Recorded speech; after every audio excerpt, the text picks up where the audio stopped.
Boris here has the same question. Are trading cards successful?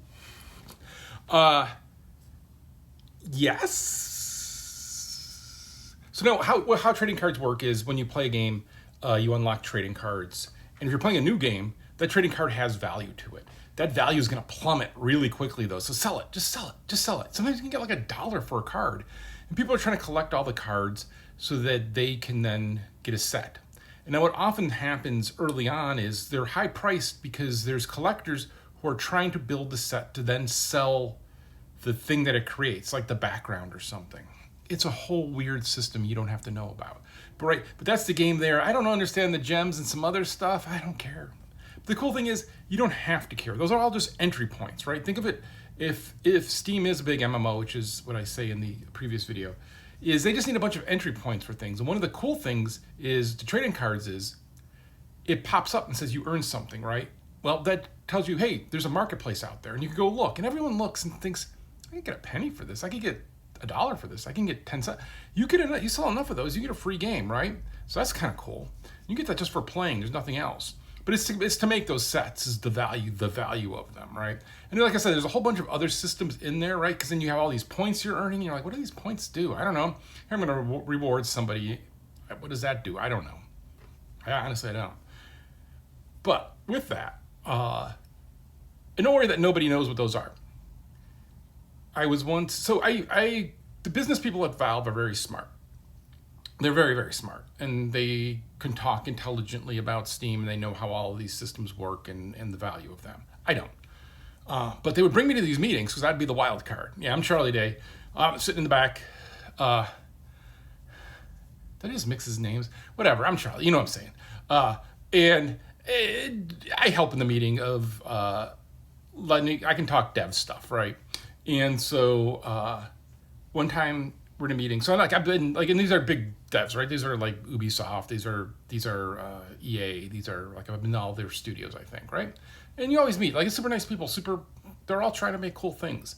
But in a meeting with these big AAA devs, like high up in the studio's, management, we're talking all serious about all this Steam stuff. And I just turn to the one guy and go, so how do trading cards even work? The look of terror on that guy's face. I'm like, don't worry, nobody really knows. It's okay. But yeah, it doesn't matter. Are they successful? Sure. They're easy to do, and people collect them. Right, but in a way, Steam doesn't care about that stuff. That stuff can be noisy. The gems, you don't need to understand how gems work. Right, they still have those, I think. I don't know, maybe it's in the wrong word. But you can have all of that junk, and who cares, right? Because it's all some kind of entry point, and it may be somebody's obsession, and it may be, if you're a 12-year-old kid and you want to earn games as a way to earn games, right? It's like a whole bunch of stuff there. Things they do care about, though, clearly like prices and payment and those kind of things, right? Like running the store. But then also reviews. And that's why you see the most kind of movement around reviews. Because a lot of storefronts like Amazon and other places, the reviews are useless. They have no value to them anymore because they've been so manipulated by the people running the store, the shops, right? Whatever they're selling. They pay for reviews. They do all kinds of manipulation there. And so Valve is very strict about that. They don't want manipulation there because they want value there, right? Think about do you answer your phone anymore? I don't. You know why? Because there's a bunch of spam phone calls. So spammers have ruined that as an avenue of communication for me. Same with emails, same with text messaging. Now I get so much spam. Yeah, Democratic Party. Right? Like there's just so much junk like that.